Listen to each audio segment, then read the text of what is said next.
장마철도 시작되고 몸도 이제 더 피곤한 그런 계절에 들어가는데, 이럴 때일수록 더 힘을 내시고 믿음으로 살아가는 여러분 되시기 바랍니다. 저도 오늘 오면서 너무 피곤해가지고 정말 오늘 이렇게 피곤하지 했는데, 벌써 주차장에서 찬양 소리가 들리는 거예요. 오늘 본문 말씀에 딱 맞는 찬양을 또 선곡을 하셔서 찬양을 이렇게 하시고, 또 오늘 집사님께서 기도 중에서도 여리고성에 대해서 말씀을 이미 해 주셨습니다. 그러니까 여러분들이 오늘은 어떤 이야기가 나올 것 같다 대충 이제 감은 잡으셨을 겁니다. 그래서 우리가 오늘은 정말 우리가 여리고성이 무너진 것처럼 우리 삶 속에 있는 나의 정말 여리고가 무너질 수 있는 그런 밤이 되기를 주님의 이름으로 기원합니다. 자, 여리고성을 이제 우리가 무너뜨리려면은 여리고성에 대해서 다시 한번 우리가 좀 알 필요가 있을 것 같습니다. 우리가 잘 아는 것처럼 여리고성은 이 성벽이 두 개로 되어 있습니다. 그러니까 힘들게 하나를 뚫고 들어가면은 그 안에 또 있어요, 벽이. 그러니까 이거 정말 그 고대 시대 때 전쟁을 통해서 뺏기에는 너무너무 힘든 그런 성벽이었습니다. 두 겹으로 되어 있고, 그 다음에 이 성벽이 얼마나 또 넓은지 성벽 꼭대기에서 마차가 지나갈 수 있대요. 그것도 두 대가 동시에 지나갈 수 있대요. 우리가 TV를 보면은 만리장성 나오잖아요. 만리장성에 사람들이 막 왔다 갔다 하잖아요. 막 굉장히 좀 넓고, 그 정도 넓이는 되나 봐요. 그러니까 마차가 두 대가 동시에 다닐 수 있는 거의 길이죠, 길. 근데 그게 성벽이에요. 얼마나 성벽이 넓겠습니까? 그렇죠? 그래서 성벽이 두 개가 있는데, 안쪽에 있는 내성은 넓이가 한 4m에서 5m 정도 이렇게 되고, 바깥에 있는 성은 1.8m 정도 이렇게 된다고 합니다. 그리고 정말 중요한 곳, 여기는 정말 무너지면 안 된다, 그런 요새는 높이가 한 7m에서 8m 정도 되고, 두께는 6m가 된다고 합니다. 벌써 숫자로 보더라도 그게 다 돌로 쌓았는데, 그 정도면은 오늘날에 무슨 미사일이나 탱크로 폭파시키지 않는 한은 어려울 것 같아요. 근데 이 당시에는 전쟁을 몰래 했죠. 칼 가지고 하고 활 가지고 했거든요. 창 가지고 하고. 그러니까 여리고성을 무너뜨린다는 거는, 이거는 그냥 불가능한 그런 이야기라는 것을 알 수 있습니다. 그래서 여리고성을 함락시키기 위해서 정탐꾼을 보냈잖아요. 정탐꾼을. 도대체 얘네들 어떻게 사는가? 근데 그 정탐꾼이 와서 한 얘기가 뭐였죠? 거기 있는 사람들은 장대하다고 했어요. 장대하다고. 너무너무 사람들이 크다고. 그러니까 성도 크고 사람도 크고, 그러니까 이스라엘 백성들이 어지간하면은 우리 여기는 좀 돌아가자, 여기는 우리가 공격하지 말자, 이렇게 돌아갈 수도 있는 그런 정말 크고, 그 다음에 굳세고, 그리고 정말 함락할 수 없는 그런 초롱성이라는 것을 우리가 알 수 있습니다. 근데 신기한 건 뭐냐면, 어쨌거나 하나님이 이스라엘 백성에게 이 여리고성을 치라고 했거든요. 그러면서 하나님이 작전을 이제 세워서 이스라엘 백성, 먼저 눈의 아들 여호수아에게 이제 작전 코치를 하는 거예요. 이렇게 하라고. 그래서 하나님께서 공격 방법을 말씀해 주셨는데, 그 공격 방법을 잘 들어보면은 이거는 하나님만이 쓰실 수 있는 그런 작전인 것 같습니다. 그 작전이 뭐냐면, 너희들이 매일마다 그 성을 돌아라. 한 바퀴씩 이렇게 돌으라고 말했습니다. 그리고 7일째 되는 날은 그 성을 7바퀴를 돌으라는 거죠. 돌으라는. 그게 하나님의 작전이에요. 그게 하나님의 작전 일종의. 그러면서 뭐라고 했냐면, 제사장을 7명을 일단 뽑아. 그리고 그 제사장에게 양각 나팔을 잡고 나팔을 불게 합니다. 그리고 하나님의 언약궤를 이제 메고서 하나님의 언약궤 앞뒤로 무장한 군인들을 세우고, 그 다음에 이제 이스라엘 백성들은 그 뒤를 쭉 서가지고 그냥 도는 거예요. 그냥 뭐 이렇게 특별한 작전도 아니죠. 근데 이제 백성들은 한 가지 이제 이 작전에서 조심해야 될 게 있어요. 그건 뭐냐면은, 아무 말도 하지 말고 돌아야 돼. 아무 말도 하지 않고 그냥 아무 말도 하지 말고 그냥 돌으라고 이렇게 했습니다. 그렇죠? 그리고 이제 7째 되는 날에는 그 성을 7번 돌고, 제사장이 나팔을 부를 때 이제 백성들이 큰 소리로 외치라고 그랬어요. 이게 하나님의 작전이었어요. 그러니까 하나님이 짠 작전치고는 좀 뭐 허접한 것 같죠. 아니, 이게 무슨 말이 되는 소리 해야지. 하나님이 무슨 뭐 정말 좋은 무기를 준다든지, 아니면 정말 멋진 작전을 해가지고 어떻게 성을 함락시켜야지, 말도 안 되는 작전을 주시고서 이스라엘 백성들 보고 순종을 하라고 이렇게 이야기를 했습니다. 그러면 왜 그 가나안에 여러 성들이 있는데 왜 먼저 요단강을 건너서 여리고성을 공격하라고 했을까요? 이 여리고성은 우리가 지도를 보면은 그 가나안 땅의 중앙에 있는 성이에요. 가나안 땅 가운데. 그러니까 이게 이제 전략가들이라든지 아니면 이제 전쟁을 좀 잘하는 장군들은 아는 거예요. 우리가 이제 적을 뺏어야 되는데 전쟁을 벌여서 그 적국을 이기려면은 가장 중요한 성을 먼저 뺏으면 되거든요. 그러니까 여리고 성은 가나안 땅에 있는 여러 성 중에 딱 중앙에 있어요. 철옹성이야. 그러니까 일단은 처음부터 여리고를 딱 함락시키고 들어가면은 가나안 땅을 빼앗기가 훨씬 더 쉬웠습니다. 그렇죠? 그래서 이 여리고성을 딱 함락시킨 다음에 이제 남쪽으로 북쪽으로 계속 전진해 나가면서 이스라엘이 땅을 넓히게 되었습니다. 그래서 이제 이 여리고성만 무너뜨리면은 나머지 가나안 족속들은 벌벌 떨게 될 테고, 적이 떨면은 전쟁은 먼저 다 이긴 거나 마찬가지겠죠. 그래서 하나님께서 여리고성을 치게 이렇게 하셨습니다. 그러면 하나님께서는 이 여리고성을 치라고 하시면서 이스라엘 백성에게 이 여리고성의 승리를 통해서 알리고 싶은 게 무엇이었을까? 하나님께서 이스라엘 백성들에게 무엇을 말해주고 싶었을까? 두 가지로 우리가 생각해 볼 수 있으나, 첫 번째는 뭐냐면은 너희는 오직 믿음으로 살라는 것입니다. 오직 믿음으로. 하나님께서 이스라엘의 백성들에게 정말 하고 싶었던 메시지는 뭐냐면은 믿음으로 승리한다는 것입니다. 믿음으로. 너희가 전쟁을 군인이 하는 것도 아니고 칼이 하는 것도 아니고 대포가 하는 것도 아니고, 전쟁은 오직 믿음으로 너희가 모든 신을 다 버리고 모든 인간적인 방법을 다 버리고 오직 나를 믿는 여호와 야훼 하나님을 믿는 그 믿음으로 전쟁을 승리하고 너네가 가나안 땅에 들어가서도 오직 나만 바라보고 살으라는 그 메시지가 하고 싶어서 하나님께서 여리고성을 이스라엘 백성에게 준 줄로 믿습니다. 그러니까 첫 싸움이거든요. 첫 싸움, 이제 여리고성에 들어가서 가나안 땅에 들어가서. 근데 첫 번째 싸움인데 그 첫 번째 싸움을 하나님이 기적적으로 이기게 해주신 싸움이에요. 저도 사실 그 생각을 많이 했었어요. 왜 하나님께서 좀 기적을 일으키려면은 좀 나중에 하든지 중간에 하지, 처음부터 왜 이스라엘 백성들에게 이런 기적을 베풀어 주셨을까? 하나님께서는 이스라엘 백성들에게 뭔가 이제 보여주시는 거예요. 믿음으로 산다는 게 무엇이라는 것을 보여주고 싶었던 거예요. 근데 그 믿음으로 살기 위해서 가장 중요한 건 뭐냐면 바로 순종이라는 것, 철저한 순종이라는 것을 이스라엘 백성들로 하여금 깨닫게 하고 싶었던 거예요. 그래서 하나님께서 그 철옹성과 같은 여리고성을 하나님의 섭리와 하나님의 기적으로 무너뜨리는 그런 역사를 해주셨습니다. 우리에게도 마찬가지죠. 우리에게도 신앙의 힘만 있다면은 우리가 어떤 전쟁이라도 어떤 여리고가 우리 안에 있다 하더라도 우리는 신앙의 힘으로 믿음으로 이겨나갈 줄로 믿습니다. 결국 전쟁은 우리가 살아가는데 만나는 모든 문제들은 다 하나님께 속한 거예요. 이거는요 하나님께 속한 게 아니고 내 친구하고 돈 관계 문제인데, 이건 하나님하고 상관없이 내 건강의 문제인데, 이건 하나님하고 상관없이 나하고 우리 선생님과의 관계인데, 아니에요. 우리가 살아가고 있는 모든 이 세상에서 벌어지는 일들은 다 하나님과의 관계, 부부관계도 마찬가지, 자녀관계도 마찬가지. 쉽게 말씀드려서 여러분이 하나님과의 관계가 잘 이루어져 있으면 모든 가족 문제, 경제 문제, 이 세상에 살아가는 모든 문제들을 우리가 다 해결하면서 나아갈 줄로 믿습니다. 전쟁도 하나님께 속했다는 거예요. 북한이 쳐들어올까 말까요? 하나님한테 물어보세요. 하나님한테. 하나님의 섭리 속에 모든 것이 다 들어가 있는 줄로 믿습니다.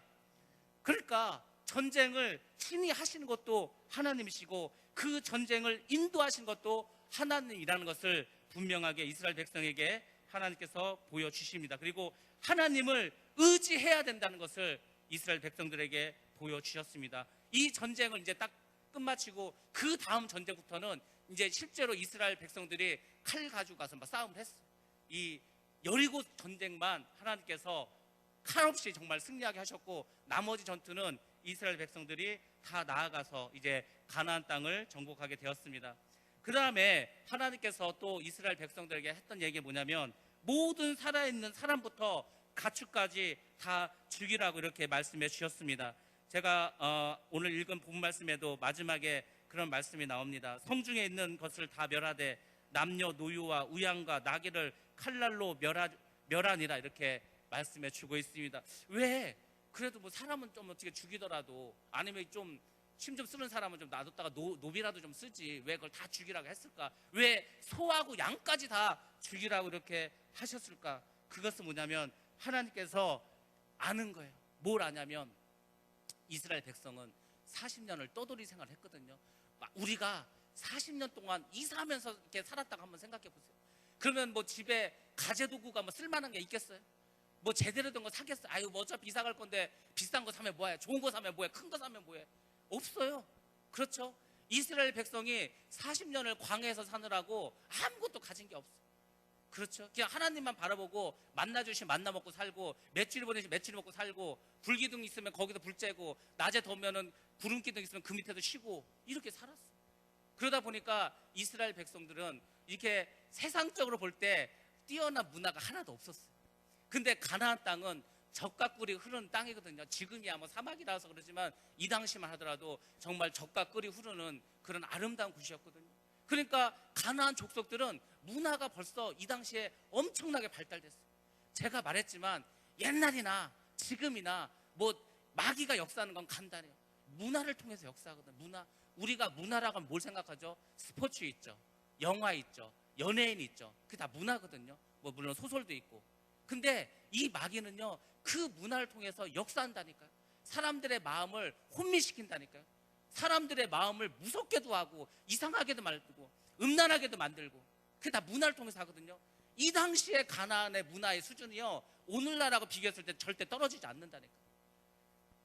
음란한 것도 많고, 그렇죠? 우상 숭배하는 것도 많고, 온갖 인간이 누리고 향락을 누리는데 조금도 부족함이 없는 그런 곳이었어요. 술잔도 아름답게 만들고, 맛있는 술도 있고, 그렇죠? 예쁜 여자도 많고 있는 거예요, 다.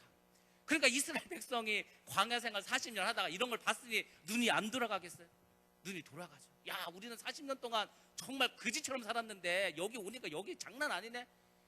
그러면요, 들어가자마자 하나님 잊어버리고 그 향락 속에서, 그 문화 속에서 빠져 사는 거예요.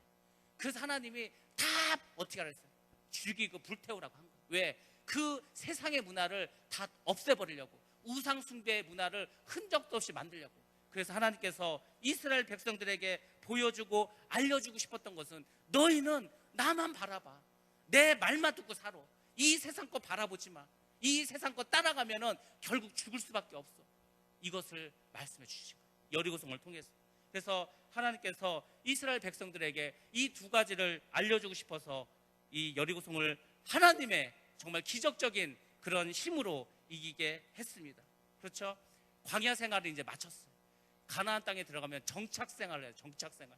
그러니까 지금과의 삶이 완전히 바뀌어버리겠죠. 이동 생활에서 정착 생활을 바뀌었으니까. 그러니까 하나님께서 다시 한번 이스라엘 백성들에게 강조하고 싶은 거예요. 이제 너희가 이제는 떠돌이 생활을 그만두고 여리고성에 시작해서 이제 가나안 땅에서 정착을 하고 살아야 되는데, 그러려면은 순종해야 되고, 그리고 거룩한 삶을 살아가야 된다. 이것을 하나님께서 원하셨기 때문에 이스라엘 백성들에게 이런 놀라운 역사를 보여주셨습니다. 오늘날 살아가는 우리 앞에도 여리고가 있습니다. 여리고가요, 이때만 있는 게 아니죠.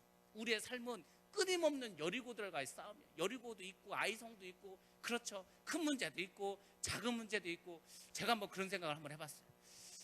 1년을 살면서 아무 일도 없고 아무 문제도 없고 정말 스트레스 받는 일 전혀 없이 그냥 그렇게 너무너무 해피하게만 즐겁게만 살았던 적 있는가 생각해 보면은요, 없는 것 같아요.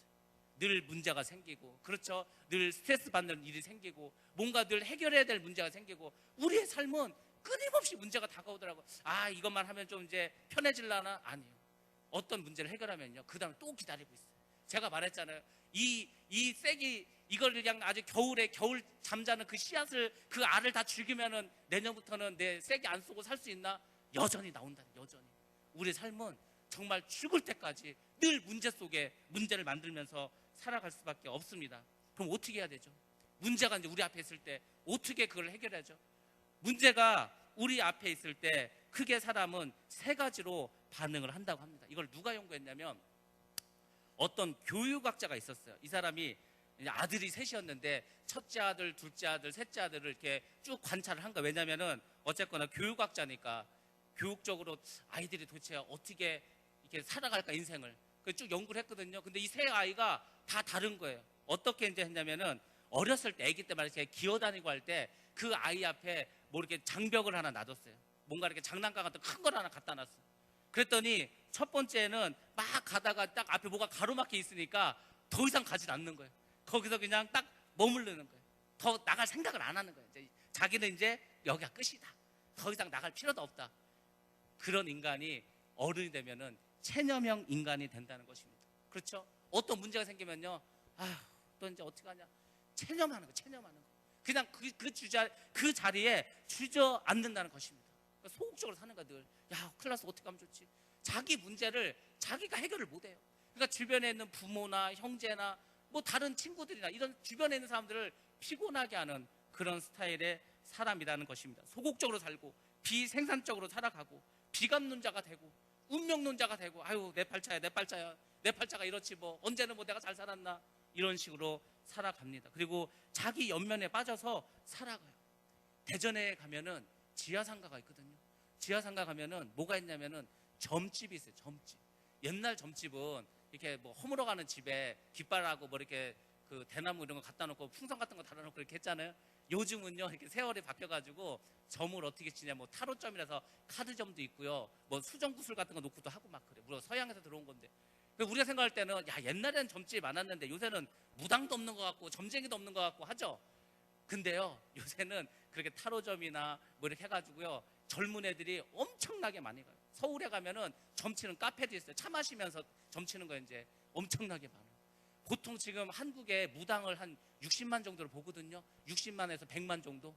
그러니까 이제 그 좀 그런 데 관심 있는 사람은 지가 책 사서 공부를 하든지 학원 다니면서 배워가지고 또 이렇게 막 내기도 해요. 그러니까 엄청나게 많은 사람들이 거기서 점치고 앉았다니까요. 아, 우리가 이게 뭐 어떻게 할 수 있을까요? 돈 벌 수 있을까요? 대학에 들어갈 수 있을까요? 그걸 가서 묻는다니까, 점쟁이들한테. 우리가 생각할 때는 아예 그거는 그냥 요즘 그냥 문화지 뭐 문화가 아니라니까요. 점치는 거 성경에서 뭐라 그랬어요? 점치는 자 잡아 죽이라 그래서 돌로 쳐 죽이라 그랬어요. 점치는 거 귀신과 달라붙는 거거든요. 귀신하고 교제하는 거거든요. 근데 되게 많아요. 근데 애들이 그거를 뭐 이렇게 점이라고 뭐 귀신 이런 거 생각 안 하고 그냥 뭐 그냥 재미삼아 그렇게 봐요. 근데 굉장히 많은 사람, 줄 서서 기다린다. 줄 서서 그렇게 쫙 깔려 있는데도 엄청나게 많아요. 뭐 홍대라든지 서울에 좀 큰 데 가도 다 있어요. 길거리에서도 막 해요. 사람들이 왜 그 점을 치죠? 하나님께 나와서 기도를 하고 하나님의 말씀을 들으면 우리가 이 세상을 얼마든지 믿음으로 두려워하지 않고 살 수 있는데 하나님이 없어. 그 미래는 불안해. 어떻게 할지 모르겠어. 그러니까 점쟁이한테 가서 물어보는 거예요. 점쟁이한테 물어보지만 이게 좀 센 점쟁이는 귀신이 역사하거든요. 이게 무당도 그렇고 점쟁이도 그 급수가 있어서 그냥 학원 다녀가지고 배우는 학생분들은 능력이 별로 없어요. 그냥 배운 대로 그냥 대충 주워들은 대로 해요. 근데 진짜 신이 임해가지고 그런 사람들 세요. 그런 사람들 막 귀신이 막 알려줘. 그러니까 왜 그런 데 가서 앉아가지고 그 뭐 기독교인들은 없을 것 같아요. 기독교인들 가서 막 물어봐요. 그냥 재미삼아 하는 건데 뭐 재미삼아가 아니라니까. 그거 큰일 나는 거라니까. 그렇게 하는 거예요. 왜? 인생을 어떻게 살아갈지 모르니까. 앞이 깜깜하니까. 그런 유형의 사람들이 있다는 것입니다. 두 번째로는 어떤 사람이냐면 장애물이 딱 만나잖아요. 장애물 딱 만나면 옆으로 싹 피해서 가는 거예요. 아기가 막 기어가다가 장애물이 있는 거예요. 그러니까 옆으로 싹 기어서 가는 거예요. 그런 사람들은 도피형 인간들, 도피형. 어떤 문제를 만났어요. 그러니까 이거를 내가 해결할 능력은 없어. 그렇다고 가만히 있을 수도 없어. 그러니까 어떻게 하죠? 딴 길로 가는 거죠. 그렇죠? 그래서 도피하는 거예요. 많은 사람들이 문제를 만나면 어떻게 하죠? 도망가 버리는 거야. 아유, 나는 모르겠다 하고 막 도망가 버리는 것입니다. 냉소주의자가 되고 방관주의자가 되고 책임 회피자가 된다는 것입니다. 이런 일이 많이 있다니까. 우리 삶 속에서 솔직히 말하면 대부분의 사람들은 장애물을 만나면 주저앉던지 장애물을 만나면 그냥 돌아간다니까요. 회피해버린다니까요. 마지막 세 번째 유형은 장애물을 딱 만나면은 그 장애물을 밀치고 나가는 거예요. 밀치고 장애물 있으면 그걸 툭 치고 나가는 거예요. 그 앞으로만 전진해 나가는 겁니다. 돌파형 인간이 있다는 것입니다. 적극적으로 도전을 해서 그 문제를 해결하면서 나아가는 사람이 있다는 것입니다. 제가 요즘 아이들에서 굉장히 많은 그 좀 걱정을 하고 사는데 제일 큰 걱정이 바로 이거예요. 도대체 얘네들이 군대 가서 어떻게 잘 견딜까? 얘네들이 이 험한 세상을 잘 살아갈 수 있을까? 왜? 요즘 애들은요, 특히 남자아이들은 너무 약해. 여자보다도 훨씬 약해. 얘네들은 아무것도 할 수 있는 게 없어요. 공부도 안 하지, 할 수 있는 것도 없지. 게임만 하는 거야. 게임만. 아는 것도 게임밖에 없고 관심도 게임밖에 없고. 도대체 애들이 나중에 어떻게 살까? 얘네들이 정말 나중에 어른 돼서 이거 어떻게 살아갈 수 있을까? 너무너무 걱정이 돼요. 많은 아이들이, 많은 사람들이 전부 다 문제 앞에서 무너져 버린다든지 도피해 버립니다. 뚫고 나가지를 못하는 거예요. 뚫고 나가지. 믿음이 있으면요 뚫고 나가거든요. 많은 사람들이 그렇게 살지 못하고 살아간다는 것입니다. 우리 삶 속에 장애물이 있습니다. 여리고가 존재합니다. 그렇죠? 그러면은 여리고를 만났을 때 처음에 이스라엘 사람들이 어떤 마음을 가졌겠어요? 야, 힘들게 40년 광야살 끝나가지고 어떻게 요단강 건너왔더니 큰 성이 있어서 사람들도 크다고 하고 저 높은 성 우리가 어떻게 가서 저걸 싸워서 이기냐, 좌절하겠죠. 이거 다시 광야로 돌아가기도 그렇고 그렇겠죠. 두려움도 있었겠죠. 많은 사람들은 방황을 할 수도 있었습니다. 그렇지만은 이 이스라엘 백성들은 하나님의 말씀을 듣고 믿음으로 나아갔어요. 우리가 믿음으로 나아갈 때 문제가 해결될 줄로 믿습니다. 그냥 나가면은요 문제 앞에서 무너진다니까요. 도망간다니까. 우리가 나아갈 때는 믿음을 가지고 나아갈 줄로 믿습니다. 그럼 여리고를 무너뜨리는 믿음은 도대체 어떤 믿음이었을까? 첫 번째로는 하나님의 약속을 붙잡는 믿음이라는 것입니다. 오늘 우리가 읽은 본문 말씀 여호수아 6장 2절 말씀 한번 보도록 하겠습니다. 여호와께서 여호수아에게 이르시되 보라 내가 여리고와 그 왕과 용사들을 내 손에 붙였으니. 아멘.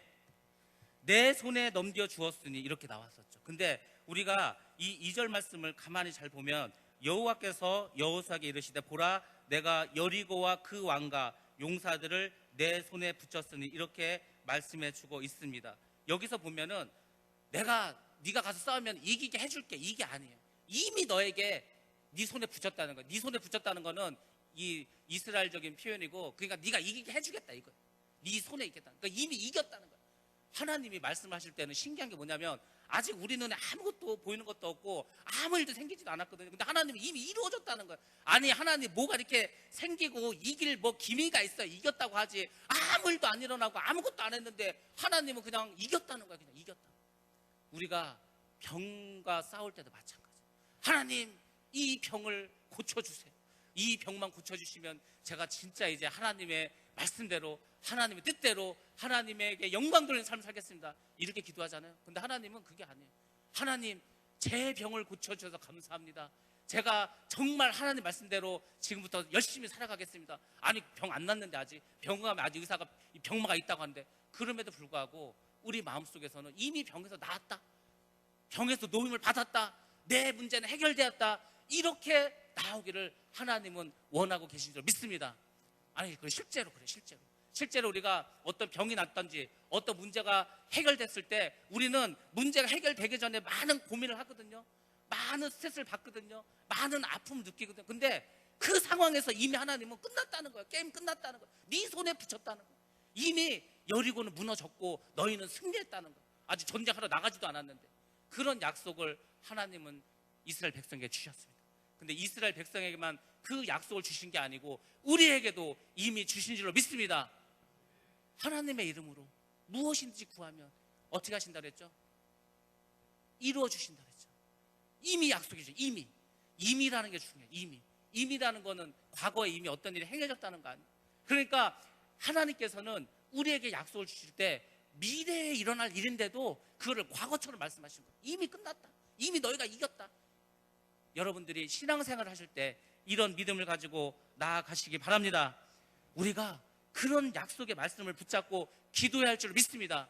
기도를 할 때 이거 하나님이 들어주실까 말까, 하나님 혹시 안 들어주셔서 안 되면 어떡하지, 하나님이 들어주셨는데도 하나님의 능력이 부족해서 내 뜻대로 안 되면 어떡하지, 얼마든지 의심할 수 있어요. 그렇지만 우리가 확실한 약속을 붙잡고 하나님이 이미 이루어 주셨다, 하나님이 이미 해결해 주셨다, 나의 모든 문제는 내가 노임을 받았고 나는 이미 해방되었다, 나는 병마에서 노임을 받았고 나의 문제는 이미 하나님께서 다 해결해 주시고 주님께서 다 해결해 주셨다, 이렇게 믿음을 가지고 기도하는 거하고는 달라요. 기도할 때 두려움도 사라지고 기도할 때 의심도 사라지고, 그러므로 여러분들은 기도할 때마다 이미 하나님께서 주님께서 이루어 주신 줄 믿고 믿음으로 기도할 줄로 믿습니다. 아니 하나님 입장에서도 그럴 거 아니에요. 맨날 기도하는데 의심이나 하고, 맨날 기도하면서도 소극적으로 하고, 맨날 기도하면서도 하나님이 능력이 있나 없나 이렇게 하는 사람들 기도 들어주고 싶겠어요? 하나님 나의 기도를 들어주시고 응답해 주셔서 감사합니다. 하나님께 영광 돌립니다. 이런 기도를 훨씬 더 기뻐하시겠죠. 여러분들이 어떤 문제가 생기면은 제가 말했잖아요. 그 문제를 위해서 기도를 하세요. 기도를 하시는데 이런 기대를 가지시라니까. 하나님이 과연 이 문제를 어떻게 해결해 갈까? 이스라엘 민족도 그럴 거 아니에요. 이스라엘 민족도 하나님이 작전을 세워서 주셨는데 매일 가서 한 바퀴 돌고 7일째 된 날 7바퀴 돌고 다 돈 다음에 소리 지르라고 했잖아요. 그러면 이스라엘 백성들도 생각하겠죠. 그렇게 소리 지르면 무슨 일이 벌어질까? 기대를 했을 거 아니에요. 기대를.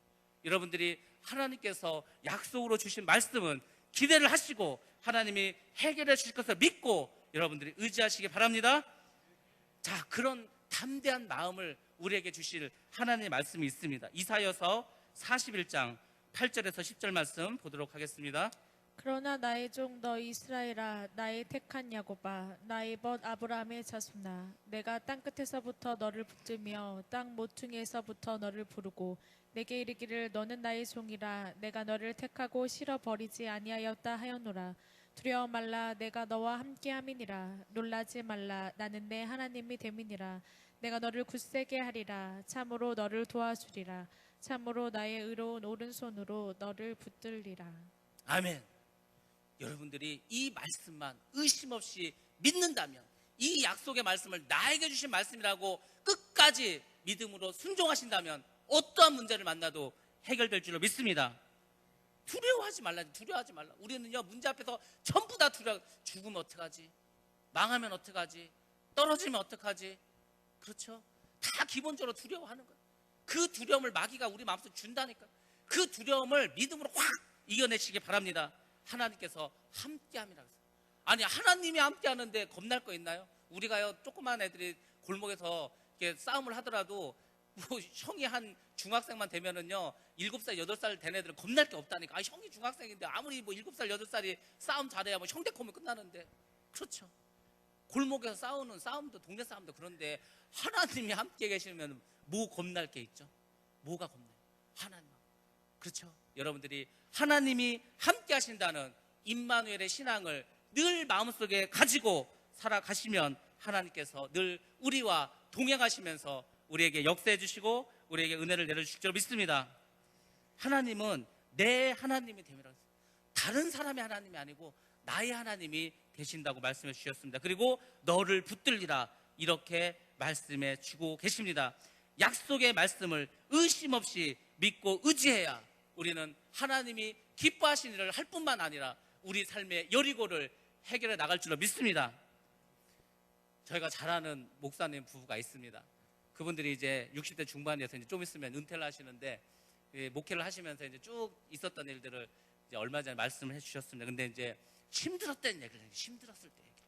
IMF 때였는데 교회가 이제 건축을 하게 됐어요. 그래서 이제 빚을 좀 이제 졌는데, 이제 뭐 IMF가 터졌으니까 뭐 빚을 어떻게 갚아? 이자를 못 갚았죠. 이자를 몇 달 밀리니까 이제 은행에서 연락이 온 거예요. 연락이 이제 이번 주 토요일까지 이자를 안 내면 이거 부도 나는 거다. 이건 이제 경매에 들어가야 된다. 그래가지고 그 목사님 부부가 막 강대상을 떼굴떼굴 굴면서 막 기도를 했어요. 그리고 이제 금요일 날 은행장을 만나러 갔어요. 토요일까지 해결을 해야 된다니까. 그래서 이제 그 이제 부인 되시는 목사님께서 은행장을 얘기하면서 그랬대요. 하나님은 살아계십니다. 하나님은 살아계십니다. 그 은행장이 뜬금없이 뭐 와가지고 돈은 안 갖고 하나님은 살아계십니다 하니까 좀 그렇겠죠. 그러니까 은행장도 할 얘기 없으니까 그렇죠. 하나님 살아계시죠. 하나님 살아계시는데 중요한 것은 돈이 필요합니다. 그렇게 말했죠. 그러니까 이게 이제 하루 남아서 하루 안에 이자라도 어떻게 못 갚으면은 교회가 부도가 나는 거예요. 이제 얼마나 어렵겠어요. 그렇죠? 근데 하여튼 떼굴떼굴 그냥 밤새 기도하고 은행장을 만나러 간 거예요. 하나님은 살아계십니다. 은행장 붙잡고. 그러니까 은행장도 얼마나 속으로는 그랬겠어요. 뭐 그렇죠. 목사님 오셔가지고 하나님은 살아계신다고 하고 돈은 안 주고. 그렇죠. 근데 그렇게 이야기를 했어요. 근데 참 신기한 게 뭐냐면 그렇게 이제 이야기를 하고 그 금요일날 저녁이 됐는데 그 교회는 어떤 분이 통장 하나 갖고 왔어요. 700만 원이 든 통장을 갖고 왔어요. 일단 그 돈으로 밀린 이자를 내시라. 그래서 그 밀린 이자를 내가지고 부도가 나지 않고 지금까지 교회가 성장해 올 수 있었습니다. 그때 그분들에게 여리고가 뭐였겠어요? 얼마나 진짜 이게 피를 말리겠어요. 내일이 부도인데 이거 지금 뭐 돈 나올 데는 없고 IMF라 다 돈이 없는데. 그래서 은행장한테 가서 하나님은 살아계신다고 그렇게 전도도 아니고, 그렇죠? 얘기를 하면서 그랬더니 하나님이 역사하시잖아요. 정말 생각지도 않은 데서, 생각지도 않은 분이 통장을 갖고 와가지고 그렇게 문제를 해결해 주셨습니다. 하나님께서 살아계신다는 것은 너무너무 많은 간증들이 있어요. 성경에만 있는 게 아니고 하나님이 살아서 역사하신다는 것은 너무나 많은 사람들, 우리 안에서도 하나님이 정말 우리에게 베푸신 은혜와 하나님께서 우리에게 베푸신 기적과 이적이 얼마나 많아. 이렇게 하나님께서 역사하십니다. 왜? 우리 안에 믿음이 있고, 우리 안에 그 말씀을 붙잡고 있는 그 신앙이 있고, 그 말씀에 의지해서 하나님께 기도를 하니까 하나님께서 역사해 주실 줄로 믿습니다. 여러분들이 정말 내 삶에 어려운 문제가 닥친다면 좌절하지 말고 낙심하지 말고 더 하나님께 매달리시기 바랍니다. 그래, 말씀을 붙잡고 기도하세요. 말씀을 붙잡고, 나에게 주신 말씀이 무엇인가, 그 말씀을 붙잡고 기도하시면 하나님께서 모든 여러분들의 문제와 아픔과 그리고 여러분들의 해결하지 못한 그 여리고를 하나님께서 다 무너뜨려 주실 줄 믿습니다. 이사야 41장 8절에서 10절 말씀을 그냥 써놓고 붙여놓으세요. 아니면 성경책에 꽂아 넣으신 매일마다 묵상을 하시기 바랍니다. 하나님께서 해결해 주실 줄 믿습니다. 두 번째로는 끝까지 순종하는 믿음이 필요하다는 것입니다. 이게 순종이라는 게 생각처럼 사실 쉽진 않습니다. 하루에 한 번 도르래. 하루에 한 번 돌면 한 2시간 정도 걸린다 하면 2시간 가가지고 2시간 도는 거예요. 너무 가까이 가면 또 걔네들 화살 쏘니까 조금 멀찌감치 떨어져서 도는 거예요, 이렇게. 그러니까 이제 뭐 거기서 얼마나 뭐라고 하겠어. 여리고 성에서 막 사람들이 나와서 욕도 하고 소리도 지르고 모두 막 집어 던지고, 뭐 쟤들 뭐 바보냐, 뭐 아무 말도 안 하고 왜 돌기만 하냐, 뭐라고 했겠죠. 그리고 7째 날은 7번씩 도르라고 했습니다. 제사장은 나팔을 불고 언약궤를 앞에서 놓고 행하라고 했습니다. 그렇게 순종을 해서 여리고가 무너졌는데, 사실은 순종하기가 쉽지 않았습니다. 아, 이거 뭐 별것도 아닌 것 같은데. 여러분 한번 생각해 보시기 바랍니다. 우리가 순종이라는 것은 크게 두 가지 때문에 어려운데, 첫 번째는 뭐냐면 너무 순종하라고 하는 게 어려워서 못할 때가 있어요. 너무 어려워서. 아, 이걸 어떻게 하지? 아유, 하나님이 왜 나한테 이렇게 힘든 걸 주셨지? 너무 어려워도요, 순종하기가 힘들어요. 그렇잖아요. 우리 솔직히 뭐 쉬운 거면 할 것 같은데. 근데 더 웃긴 건 뭐냐면 너무 쉬운 걸 주셔도요, 순종하기 쉽지 않아요. 너무 쉬운 거. 이스라엘 백성들이 지금 전쟁을 해야 돼요. 전쟁을 해야 되는데 가서 도르라는 거예요. 하나님 장난하시나? 하나님이 갑자기 이상해지셨네. 아니, 뭘 돌아가지고 무슨 일이 있다고 그냥 도르라고 하지? 우리가 하나님께서 우리에게 주신 말씀은 우리가 순종하기 어려운 것도 있고 순종하기 쉬운 것도 있어요. 근데 사실은 둘 다 순종하기 어려워요. 어려운 거는 어려워서 힘들고, 너무 쉬운 거는 아유, 까짓거 나도 할 것 같은데, 그런 마음이 들기 때문에 쉽지 않다는 것입니다. 이스라엘 민족은 그냥 가서 2바퀴씩, 1바퀴씩 돌고 마지막 날 7바퀴 돌으라는 그 말이 너무 쉽게 느껴질 수도 있었습니다. 이게 내가 뭐 하는 짓이지, 이게 뭐 그냥 뭐 바보들 마냥 가서 삥 아무 말도 안 하고 돌기만 하고, 얼마든지 그런 생각을 할 수도 있었습니다. 야, 이거는 이성적으로도 말이 안 되고 합리적이지도 않고 현실적이지도 않고, 하나님 왜 이상한 이런 방법을 쓰시지? 얼마든지 그럴 수 있어요. 하나님께서 우리가 기도했을 때 하나님 우리에게 응답해 주세요. 근데 그 때로는 그 하나님 주신 그 해결책이라는 게 너무 이상해. 별것도 아닌 것 같아. 아무것도 도대체 이렇게 갖고 무슨 일이 해결될까? 근데 순종하시면 모든 일이, 역사가 이루어질 줄 믿습니다. 순종하기가 너무 쉬워서 순종하기 어려운 문제였거든요, 이 삥삥 도는 게. 근데 이스라엘 백성들이 순종을 했다는 것입니다. 순종을 했을 때 어떻게 됐죠? 성이 무너져 내린 줄로 믿습니다. 하나님은 어려운 걸 하세요. 어려운 거. 하나님은 어려운 거 하시고요, 하나님은 인간에게는 쉬운 걸 주세요. 하나님은 인간에게 쉬운 거, 그냥 니네 돌기만 해라, 쉬운 거 주셨고요. 성벽 무너지는 거는 그 쉬운 거 아니거든요. 그건 하나님이 해주신 줄 믿습니다. 예수님 들으세요. 예수님이 죽은 나사로를 어떻게 하셨죠? 다시 살아나게 하셨죠. 근데 뭐라고 했냐면, 인간들에게 뭐냐면 돌을 치우라. 돌, 그 무덤에 있는 돌을. 아니, 죽은 사람도 살리는데 까짓 거 예수님이 돌 못 치워서 그럴까요? 하나님은요, 예수님은요, 우리에게는 쉬운 거 시키세요. 그냥 그 돌 좀 치워라. 그 살린 거 누가 살렸죠? 주님이 살렸잖아요. 그쵸? 어려운 거는 하나님 하신다니까요. 우리에게는 쉬운 것만 하라고 하는 거예요. 나사로가 나오니까 뭐라고 했죠? 야, 그 저기 눈에 이거 붕대 좀 풀러줘라. 저 보고 좀 다니게. 쉬운 거 시켜, 쉬운 거. 우리가 생각할 때는 아이고, 뭐 이렇게 하나님 이렇게 순종하게 어려운 걸 줘서 이거부터 나를 시험에 들게 하시네, 이렇게 생각할 수 있죠. 아니라니까. 하나님은 우리가 감당할 수 있는 그런 시험만 주실 줄 믿습니다. 아니 다 할 수 있어요. 할 수 있으니까 하라고 하는 거 할 수 있으니까 우리가 못하면 안 줘요. 하나님이 정말 어려운 건 하나님 다 하신다니까요. 주님이 다 하신다니까요. 쉬운 것만 시켜요. 쉬운. 아우 저는 십자가 짓는 거 그거 쉽지 않던데요. 십자가 지는 것도요. 그 또 이렇게 엄청 어렵지 않아요. 왜? 사실 우리가 지는 그 십자가도 주님이 우리와 함께 져주시기 때문에, 성령께서 우리와 함께 져주시기 때문에 생각처럼 그게 어렵지 않아요. 우리가 그런 거 이제 살다 보면은 아 저거 되게 어려울 것 같은데, 근데 막상 해보면은 별로 안 어려운 게 있어요. 십자가 지는 것도요. 이게 멀리서 딴 사람들에게 십자가 지는 거 보면 되게 힘들어 보여요. 어려울 것 같아. 아 나는 못할 것 같아. 막상 한번 져보시라니까요. 그러면요 그렇게 생각한 것처럼 힘들지 않아요. 그 사람들 두려워하는 거예요. 신앙생활하는 거 힘들어하는 거예요. 아우 신앙생활 어떻게 하지? 맨날 예배 참석해야 되고 새벽에 잠도 못 자고 뭐 헌금도 해야 되고, 그렇죠? 되게 힘들 것 같죠? 근데 막상 교회 와서 한번 해보세요. 할만해요. 하나님 우리한테 왜 전도하라고 하죠? 왜 선교하라고 그러죠? 왜 헌금하라고 그러죠? 왜 봉사하라고 그러죠? 할만하니까. 우리가 그거에서 죽을 일 없으니까. 우리가 너무 힘들어서 못할 그럴 일이 아니니까 그렇게 하라고 하나님께서 우리에게 말씀 주셔요. 근데 그 말씀에 순종하면 하나님께서는 우리가 해결하지 못한, 우리 힘으로는 우리 능력으로는 할 수 없는 일들을 하나님께서 이루어 주실 줄로 믿습니다. 그러니까 여러분들이 아 하나님 나한테 쉬운 걸 주셨구나, 쉬운 걸 주셨구나, 그렇게 생각하시면서 순종하면서 나아가시기 바랍니다. 중요한 건 순종을 하는데 끝까지 순종하는 게 중요합니다. 이스라엘 백성이 총 13바퀴를 돌았습니다. 하나님의 역사는 그런 것 같습니다. 우리가 생각할 때는 13바퀴를 돌면 한 번 돌을 때, 두 번 돌을 때, 세 번, 네 번, 10번 돌을 때 뭔가 이렇게 변화가 있어야 되거든요. 12번을 돌았는데 아무 일도 안 벌어지는 거예요. 12번을 돌았는데 하나님의 역사가 그래요. 아무 일도 안 일어나는 것 같아요. 아무 일도. 아니 세상에 뭐 13번 돌아면은 12번 정도 돌면 어느 정도 무너질 기미라도 보이고 금도 좀 갖고 해야 되는데 멀쩡한 거예요. 그럼 사람들이 야 이거 하나님이 우리 그냥 무슨 고생시키는 거 아니야? 하나님이 장난하는 거 아니야? 우리 다 죽으라고 하는 거 아니야?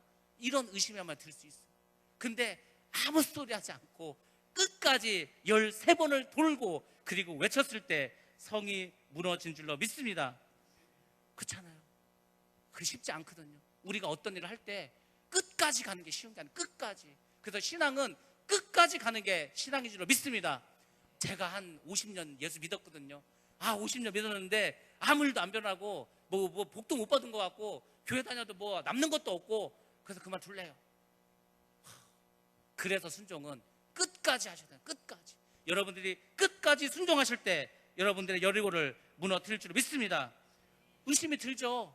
의심이 들어요. 왜 아무 일도 안 벌어지지? 제가 예전에 그 병을 나을 때 병 나는 전날까지도 병이 나았다는 생각이 없었어요. 근데 그날 기도하면서 이제 병이 나았다는 생각이 있고 그 다음날 병원에 갔을 때 사진을 찍으니까 결핵이 다 없어져 버렸다. 그 전날까지도. 하나님의 역사는요 끝까지 보시는 거예요. 끝까지 순종하는가, 끝까지 말씀대로 의지하고 끝까지 믿음으로 가는가 보신다니까요. 그리고 마지막 순간에 변화시켜주는 거예요. 저는 그런 생각도 해봤어요. 그 가나의 혼인잔치에서 그 이제 물이 포도주 바뀌었잖아요. 도대체 물이 언제 포도주로 바뀌었을까? 언제? 그 잔치 장소에 갖고 가는 도중에 바뀌었잖아요. 예수님이 물로 포도주 바꾼다고 물 떠왔는데 부으니까 바로 포도주였나요? 아니라니까요. 그때까지도 물이었어요. 근데 그 물을 가지고 가다가 포도주로 변하고 따라 보니까 포도주가 나오는 거예요. 하나님 그렇게 역사하십니다. 의심하지 않고 끝까지 순종할 때 놀라운 역사를 내려줄 줄 믿습니다. 이런 거는요 성경에 되게 많아요. 열왕기하 5장에 보면은 아람 왕 장군 나아만 장군 나오면, 나아만 장군. 우리 어릴 때부터 이 나아만 장군 얼마나 이야기를 많이 들어요. 나아만 장군. 그렇죠? 나아만 장군이 문둥병 걸렸잖아요. 문둥병 걸렸는데 낫지를 못하는 거예요. 지금도 힘든데 그 옛날에 문둥병 어떻게 고쳐요? 그래서 이제 뭐라 그랬죠? 자기 여종 하나가 이스라엘에서 왔는데 우리나라에 가면 엘리사라는 큰 하나님의 종이 있다고, 그분한테 가면 해결해 줄 거라고 갔잖아요. 선물 잔뜩 가져갔잖아요. 그 가서 한다는 얘기가 나와보지도 않고 뭐라 그랬었죠? 강에 가서 7번 그냥 씻으라 했잖아요. 7번 가가지고 7번 그냥 물에 들어갔다 나오래. 요단강에 가서. 그러니까 이제 짜증나죠. 뭐 만나주지도 않고 뭐 약을 주는 것도 아니고 요단강에 그렇다고 무슨 대단한 뭐 약효가 있는 강이라고 소문난 것도 아니고 요단강 가서 7번 들어갔다 나갔다. 그러니까 어떻게 보면은 엘리사도 어려운 거 시킨 게 아니에요. 쉬운 거 시킨 거야. 물속에 들어갔다 7번 그거 못해요. 그쵸? 근데 진짜 하기 싫은데 막 돌아가고 싶었는데, 그랬더니 또 여정이가 다 여기까지 왔는데 그래도 순종하라고 했잖아요. 근데 신기한 게 뭐냐면 6번을 들어갔다 나왔는데도 이게 변화가 없는 거예요. 그럼 이제 짜증이 나죠. 그렇죠. 이 사람 장군인데 가가지고 칼로 너 장난 지금 나랑 하냐 해가지고 엘리사의 칼 들고 가가지고 진짜 장난 지금 나랑 하냐 그냥 이렇게 할 수도 있었어요. 그렇죠. 6번을 했는데도 멀쩡한 거예요. 근데 어떻게 했어요? 7번째 하니까 나오니까 아기의 살처럼 변했다. 제가 이 아기의 살처럼 변했다는 걸 알아요. 우리 막내가 아토피가 되게 심했어요.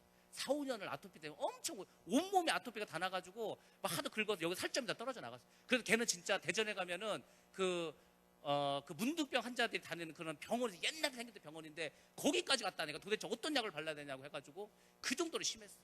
근데 이제 막 기도를 받고 약을 먹고 그렇게 했는데 하여튼 하나님께서 나아주신다는 그 응답을 주셨어요. 근데 어느 날 그냥 나왔거든요. 근데 피부가 정말 우유빛처럼 아주 하얗게 해가지고 아주 부드러워졌어요. 아니 걔가요 이렇게 만지면 완전 사포였던 거 사포 뻐꺼끌꺼끌하니 얼굴도 막 근데요 얼마나 이게 막 부드러워졌는지 몰라요. 그러니까 나만 장군이 그렇게 된 거예요. 문둥병으로 여기저기 막 그냥 그런 사람이 고름나고 한 사람이 아니 그 도대체 이게 뭔 일이야 이게 뭐 요단강에 무슨 뭐 누가 약을 풀었나요? 요단강에 왜 그런 일이 벌어졌죠? 요단강이 중요한 게 아니라니까요. 순종했기 때문에 역사가 이루어진 줄 믿습니다. 예수님께서 태어나면서부터 앞을 보지 못한 사람이 있었습니다. 이 사람이 불쌍해가지고 맹인이라서 어떻게 했죠? 침을 뱉어가지고 흙을 이겨서 눈에 발라주었어요. 그 어디로 가라 해서 어디로? 실로암 못에 가라지. 실로암 못 가서 씻으라고. 그러면 실로암 못이 뭐 영험한 무슨 물인가? 영험한 물 아니에요. 그냥 가서 씻으라니까 가서 씻었더니 눈이 떼어졌다니까. 그 이제 옛날에 저는 그렇게 생각해요. 예수님의 침 속에 무슨 약이 있나? 예수님 침이라고 무슨 약 성분이 있었겠어요? 실로암 물이 무슨 약 성분이 있었겠어요? 하나도 없어요. 그냥 순종했기 때문에 나은 줄로 믿습니다. 끝까지 순종하시고 끝까지 순종하면 역사가 우리 안에도 나에게도 나타날 줄로 믿습니다. 마지막으로 침묵할 때와 그리고 외칠 때를 아는 믿음이 필요하다는 것입니다. 오늘 우리가 읽은 본 말씀 10절 말씀에 보면 이스라엘 자손들이 길갈에 진쳤고 6장 10절 여호수아가 백성에게 명하여 가로되 너희는 외치지 말며 너희 음성을 들내지 말며 너희 입에서 아무 말도 내지 말라. 그러다가 내가 너희에게 명하여 외치라는 날에 외칠지니라 하고 이렇게 나와 있습니다. 첫 번째로는 침묵하라고 그랬어요. 아무 말도 하지 말라고 그랬어요. 그 왜 아무 말도 하지 말라고 했을까? 원래 이스라엘 민족은요 불평불만이 많아요. 불평불만이. 그렇죠. 40년 동안 고생했는데 걸을 만치 걸었는데 뭘 또 걸으라고 하나. 가면서 지들끼리 떠들 거 아니에요. 막 가가지고 하나님이 진짜 뭐예요 이거 맨날 돌기나 하라고 그러고 전쟁은 안 하고 불평불만할 수 있어요. 그래서 아무 말도 하지 말아요. 침묵하라고 이렇게 말씀해 주셨습니다. 광야에서 40년 도는 것도 걸을 만치 걸었는데 뭘 또 이렇게 시키시나. 그렇죠. 그리고 이 사람들이 여리고성을 이제 볼 거 아니에요. 이제 돌면서 여리고성을 안 쳐다보겠어요? 쳐다보니까 이거는 무너질 기미가 없는 거야. 그 두껍고 높고 그걸 저거를 우리가 이거 좀 어떻게 하지? 어떻게 뚫고 들어가 저거를? 다 그 생각할 거 아니에요. 서로 그러면요 의심이 생기고 불신앙이 생기고 지들끼리 자중지단에 빠지겠죠. 아무 말도 하지 말았어요. 아무 말도. 그래서 정말 이 사람들이 아무 말도 하지 않았어요. 왜? 이 사람들이 말하는 순간 믿음이 서로 막 없어지거든요. 불가능해 보이거든요. 불가능하면 원망과 불평과 의심이 막 사라져 버리거든요. 이런 게 막 들어오거든요. 그래서 아무 말도 하지 말라고 했습니다. 그래서 침묵하라고 했고 이 침묵을 잘 견뎠어요. 근데 하나님께서는 침묵만 하고 끝나라고 한 게 아니에요. 마지막에 결정적인 한 방을 또 주셨습니다. 뭐라 그랬죠? 외칠 때가 있다. 그때 외쳐라. 그럼 이스라엘 백성들이 외치라고 할 때 이렇게 했을까요? 와 이렇게 했을까요? 그 여리고성을 보면서 13번이나 돌았는데 악에 바칠 만큼 바랬는데 저 같으면요 여리고성이 한번 해볼까요? 우리 지금 이제 여리고성을 여러분들이 돌았어요. 이제 오늘 7일째 7바퀴 돌았어요. 이제 몸도 피곤해. 이제 아니 2시간씩 걸리는데 7바퀴 돌아 14시간 도는 거 아니에요? 다리도 아프고 이제 짜증도 나고 힘도 들어요. 이제 외치는 게 이제 자 하나 둘 셋 하면 여리고 이제 교회 무너뜨리면 안 되고 그 교회들 하나 둘 셋. 군대 가면 교관들이 그러죠. 이 정도 가지고 되겠어요. 이 정도 갖고는요, 저기 새 한 마리 날아가는데, 새 한 마리. 그렇죠. 이게 사실은 이렇게 소리를 지르면은 이게 또 파도 나가긴 나가요. 그러니까 제가 생각할 때는 그 소리도 어마어마하게 컸을 것 같아요. 소리가 얼마나 컸으면 무너졌을까? 그렇죠? 소리도 컸고 하나님 역사하니까 이게 무너져 버린 거, 무너져 버린 거. 그렇죠. 이따가 참으셨다가요, 좀 이따 기도할 때 크게 한번 기도하세요. 진짜. 여리고성가 무너져라 하고. 저희는 신학교 다닐 때 저희가 유성의 그 무슨 관광호텔, 그 유성 관광호텔 그 앞에 이제 우리 쪽 가갖고 그 교수님이 뭐 전도하라고 하면서 그 성을 향해서 소리 지르라는 거, 무너지라고. 그래서 9명이 쭉 서갖고 진짜로 그 유성 관광호텔 앞에 서가지고 그 성을 향해가지고 이 음란한 도시 어쩌고 하면서 막 외쳤다니까. 지나가는 사람들이 쳐다보던 말던 그 했어요 우리. 그러니까 여러분들도 하셔요. 그러니까 막 그동안 가슴 속에 있었던 억울함과 아픔과 슬픔과 막 이런 응어리 있잖아, 이런 거를 막 쏟아냈어. 그러면은 가슴만 시원해지는 게 아니고 문제도 해결될 줄로 믿습니다. 침묵할 때 침묵하시고, 교회에서는 침묵하시다. 교회에서는요 침묵하세요. 아무 말도 하지 마세요. 누가 어떻고 아무 말도 할 필요 없어요. 그냥 교회에서는 침묵하시고, 그리고 하나님 앞에 나가서 외칠 때가 있어요. 외칠 때 여러분들이 외치시기 바랍니다. 전도하는 것도 외치는 거, 전도하는 것도 여러분들이요 전도할 때 외치세요. 저는 좀 전도하면서 제일 좀 화나고 짜증나고 진짜 열받는 게 있어요. 아니 우리가 무슨 뭐 물건 파는 세일즈맨도 아니고, 그렇죠? 뭐 사람들이 너무 이거 봐, 우리가 복음을 막 그냥 이렇게 하니까 우습게 하는 것 같아요. 복음을 그렇게 전하는 게 아니에요. 복음은요 담대하고 강하게 전하셔야 돼요. 너희들이 믿고 안 믿고 그렇게 막 우습게 생각할 게 아니다. 너희들이 살기 위해서는 너희들이 가면 안 되겠죠? 여러분들이 천국에 가시려면, 여러분들이 구원을 받으시려면 예수를 믿어야 된다. 이 정도는 해줘야 돼요. 강력하게. 아우 좀 제발 예수 좀 믿어주세요. 예수 좀 믿어. 이러면 안 된다니까. 막 저는 막 화가 나. 아니 우리가 무슨 죄 졌어요? 아니잖아요. 복음을 전할 때 예수님이 담대하게 전하자. 하늘의 복음인데 우리는 전하면 되는 거예요. 담대하게 전하세요. 막 그냥 저 여리고성아 무너져라 싶은 감정으로 막 세게 전하세요. 그러면요 감동받아요. 물건도 어떤 사람에서 이거 저기 좀 좋은 건데 살래 말래 이러면 안 사요. 이거 너 안 사면 넌 손해야. 이제 이거 얼마밖에 안 남았어. 이제 진짜 홈쇼핑 되고 잘하죠. 홈쇼핑에서 자 이제 오늘 마감합니다. 아이고 이제 뭐 얼마 남지 않았습니다. 자 이제 지금 마감입니다. 마감. 이러면요 야 전화번호 갖고 난리가 난다니까. 여러분들이 복음을 값싸게 그렇게 뭐 물건 파듯이 하면 안 돼요.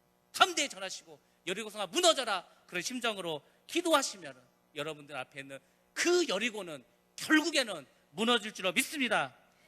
여러분들이 정말 믿음을 가지시고 약속의 말씀을 붙잡고 끝까지 순종하셔서 하여튼 올 여름 또 2016년 남은 인생 어떤 여리고가 닥치더라도 승리하는 여러분 다 되시기를 주의 이름으로 기원합니다.